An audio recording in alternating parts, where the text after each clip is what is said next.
Praise the Lord.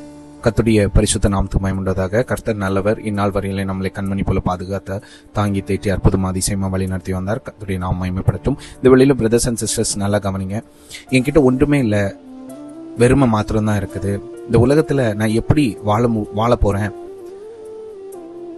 என்ன செய்ய போறேன்னே தெரியல, எனக்கு சர்வைவலுக்கு என்ன இருக்குது, நான் எப்படி பழைக்க போறேன் அப்படின்னு எந்த ஒரு நம்பிக்கையும் இல்லாம இருக்கிறீங்களா?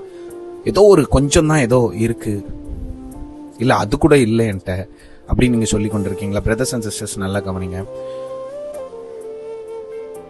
ஒருவேளை உங்களுக்கு சரியான படிப்பு இல்லாம இருக்கலாம், இல்ல சரியான பொருளாதாரம் இல்லாம இருக்கலாம், இல்ல சரியான ஒரு தாளந்து இல்லாம இருக்கலாம். நான் எதற்குமே இந்த உலகத்துல பயன்பட மாட்டேன், எப்படி நான் இந்த உலகத்துல பிழைச்சு வாழ போறேன்னே தெரியல அப்படிங்கிற இருக்கிற பிரதர்ஸ் அண்ட் சிஸ்டர்ஸ் நல்லா கவனிங்க.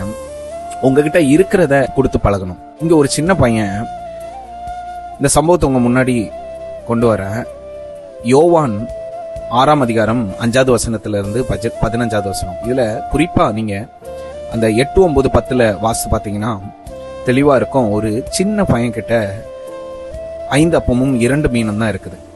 அங்க என்ன நடந்திருக்கும்னா, ஏசுப்பா ஒரு இடத்துக்கு வந்திருக்காங்கன்னு சொல்லிட்டு நிறைய ஜனங்க நடந்தே அவரை தேடி வந்திருந்தாங்க. அப்போ அநேக பேரை ஆண்டவர் சுகப்படுத்துறாங்க, அநேக விஷயங்களை சொல்லி கொடுக்கறாரு. இதெல்லாம் நடந்துட்டு இருக்கு. அந்த இடத்துல தான் மக்கள் திரும்பி கிராமங்களுக்கு போகணும்னா அவங்களுக்கு டைம் ஆயிரும், பசி எடுத்துரும் சீஷர்கள் சொல்லும் போதுதான் சரி அவங்களை உட்கார வைங்க, அவங்களுக்கு சாப்பாடு கொடுக்கலான்னு சொல்லும் போது அங்க ஒரு சின்ன பையன்கிட்ட ஒன்னேதான் இருக்குது.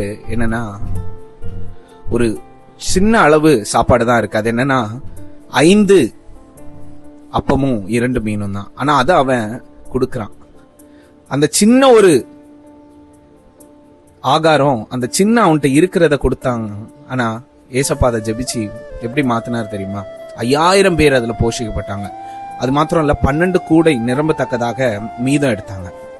அந்த இதுல என்ன ஒரு விஷயம்னா, நம்மள்ட்ட இருக்கிறத இந்த உலகத்துல கொடுக்கிறோம், நம்மள்ட்ட இருக்கிறத மனுஷர்களை நம்பி கொடுக்கிறோம், நம்ப முடியாத மனிதர்களை நம்பி கொடுக்கிறோம். நம்மள்ட்ட இருக்கிறத தேவையில்லாத இடத்துல கொண்டு போய் போடுறோம். நம்மள்ட்ட இருக்கிறது எதுவா இருக்கலாம். இல்லையே, என்கிட்ட எதுவுமே இல்லை, நீங்க உயிரோடி தானே இருக்கிறீங்க, உங்களை கொடுங்க, ஆண்டவர் உங்களை வச்சு பெரிய காரியங்களை செய்வார். God bless you.